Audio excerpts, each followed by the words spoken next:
L'envie et la jalousie. On connaît tous ces émotions, on les a tous ressenties. Mais au fond, est-ce qu'on les comprend vraiment? Parce que ce ne sont pas juste des sentiments passagers, loin de là, ce sont de véritables systèmes psychiques très complexes qui organisent notre perception de nous-mêmes et des autres. Alors on va plonger ensemble dans cette analyse pour en saisir toute la profondeur.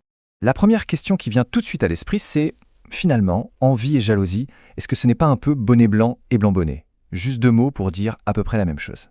Eh bien, la réponse est un non catégorique.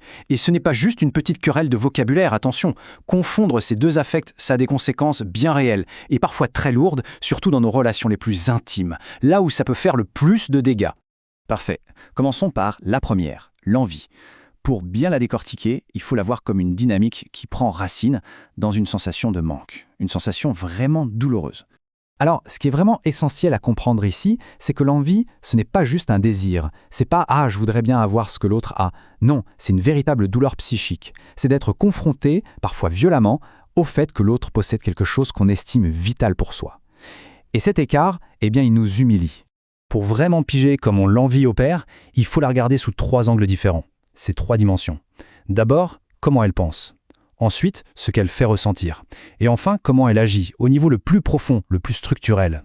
Sur le plan cognitif, l'esprit envieux, c'est une sorte de machine à comparer non-stop.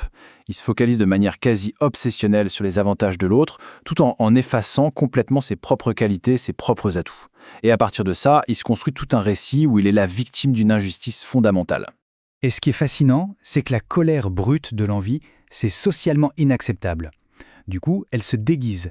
Elle porte des masques beaucoup plus tolérables. Le dénigrement moral, du style « oui, il a réussi, mais à quel prix ?» l'ironie qui pique, le mépris, ou même cette petite joie un peu honteuse quand on apprend que l'autre a échoué. Allez, on passe maintenant à la jalousie. Et là, on va voir que la base est complètement différente. Il ne s'agit plus du tout de manque, mais de la peur. La peur de l'effondrement. La jalousie, c'est une réaction à une menace. La menace de perdre quelqu'un ou quelque chose qui est absolument vital pour notre équilibre. Le cœur du problème, ce n'est pas ce qu'on n'a pas, c'est la peur panique que tout notre monde s'écroule si on perd ce lien qui nous est essentiel. La jalousie, elle, s'articule autour de 2 grands axes. C'est plus simple. D'un côté, le cognitif, un état d'alerte permanent qu'on appelle l'hypervigilance.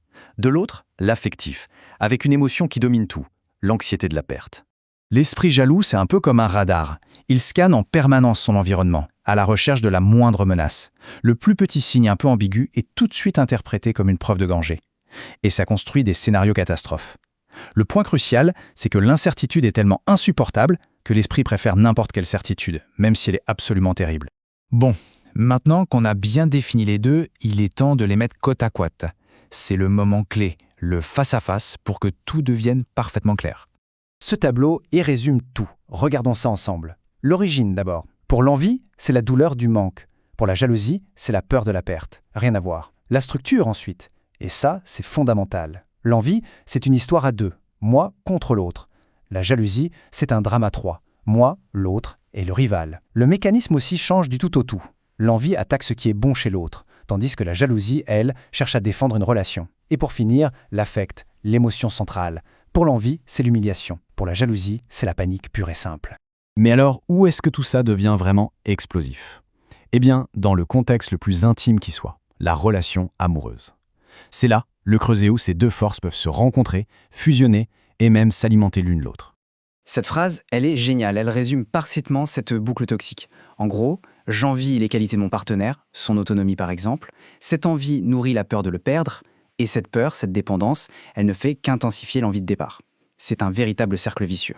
Et c'est comme ça qu'on arrive à ce qu'on appelle la dynamique du couple asymétrique. Quand un des partenaires est autonome, indépendant, eh bien cette indépendance même est perçue par l'autre comme une attaque, une offense. Et c'est là que ça devient vertigineux. La jalousie n'a même plus besoin d'un rival, d'une 3e personne. C'est l'autonomie de l'autre qui devient le rival. Les conséquences dans la vie de tous les jours, elles sont dévastatrices. Une jalousie qui tourne à vide, sans objet réel. Des tentatives de contrôle moral ou émotionnel sur le partenaire. Des attaques constantes contre sa liberté, son autonomie. Et au final, un ressentiment chronique qui vient empoisonner la relation de l'intérieur.